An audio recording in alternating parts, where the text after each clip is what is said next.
दहिसर में cyber police की सतर्कता से एक बुजुर्ग महिला के खाते से निकाले गए 60,000 रुपए सुरक्षित वापस मिल गए।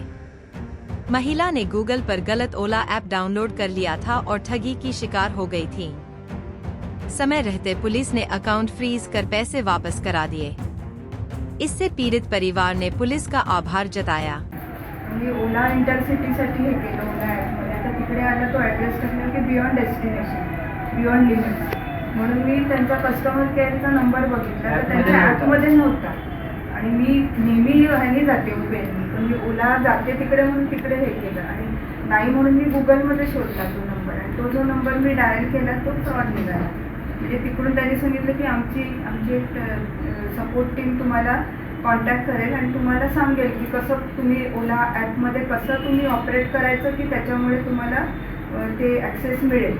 आणि त्यांनी पहिल्यांदा 1-2 वेळा म्हटलं सांगितलं इकडे जाऊन हे करा आणि तिसरा जर त्यांनी म्हटलं असं की तुम्हाला 3 किंवा 5 रुपये भरावे लागतील, तेव्हा मला क्लिक झालं की हे हा नंबरच बरोबर नाही होता। म्हणून मी त्यांना सांगितलं नाही, माझा बराच वेळ घेतला तुम्ही, आता नको आहे मला तुमची सर्व्हिसच नको आहे, तर आता मला नाही करायचं ओलानी नाही जायचं आणि मी ब्लॉक केला नंतर। पण ब्लॉक केल्यानंतर एक थोड्या वेळानंतर मला बाहेर जायचं होतं, तर म्हणून मी मोबाईल घेतला तर पुरा मोबाईल हे झाला ब्लॅक झाला, तर मला तरी पण कळलं नाही की माझा मोबाईल हॅक झाला। त्याच्यानंतर मग थोड्या वेळाने मी म्हटलं होते खराब झाला, जायचं होतं आम्हाला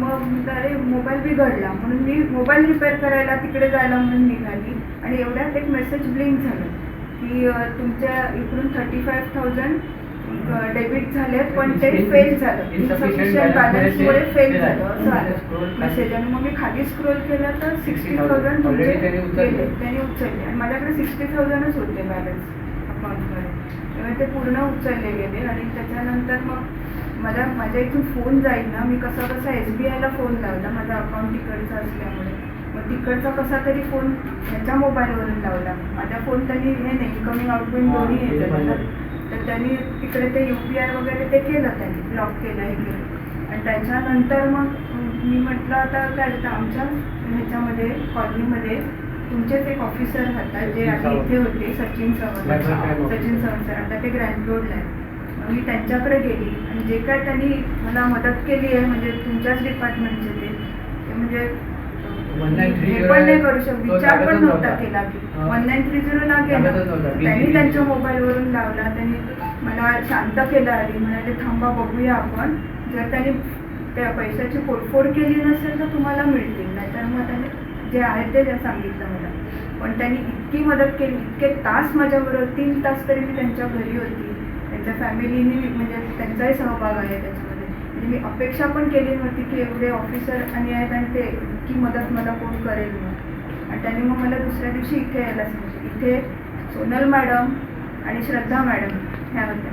सोनल मॅडमनी आधी त्याच्यात टाकलं, बघितलं आणि म्हणाल्या थांबा आधी मिळत नव्हतं तर त्यांना मिळालं।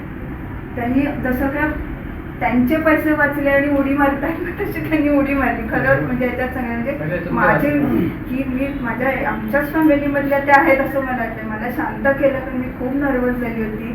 त्यांनी मला आधी सांगितलं नाही तुम्ही हे करू नका, शांत व्हा पहिल्यांदा, त्या थोड्या दमाने पण बोलतात शांत नाही झालं तर म्हणजे ते बरोबर आहे योग्य त्या ठिकाणी, तुम्ही शांत व्हा पहिल्या म्हणायचं, हे करू नका, तुमचे वाचले आहेत पैसे आणि पूर्ण वाचले तर काही नाही, आता काय काम आहे ते आम्ही करणार। त्यांनी वेळोवेळी फॉलोअप केला, पाटील मॅडमनी मला फोन केला मध्ये की आलेत का तुमचे, नाही आलेत मग आम्ही बघतो करतो, लाईनली फॉलोअप केलं हे केलं म्हणून मला 2-3 महिन्यात, नाही तर मी असं बऱ्याच जणांकडून ऐकलं की गेले की ते किती यायला मिळत नाही, पण तुमच्या स्टाफने मला इतकं कॉपरेट केलं ना की मी कधी विसरूच शकणार नाही। खरंच म्हणजे पोलीस स्टेशनला जायचं म्हणजे थोडी भीती वाटते, आल्यावर असं वाटतं ना की म्हणजे मी पोचायच्या आधी माझे मी हे होती कारण ते पैसे मी सेव्ह केले होते त्याच्या ट्रीटमेंटसाठी होते आणि मला ह्याची ट्रीटमेंट स्टॉप होणार म्हणजे ते विचार डोक्यात ते विचार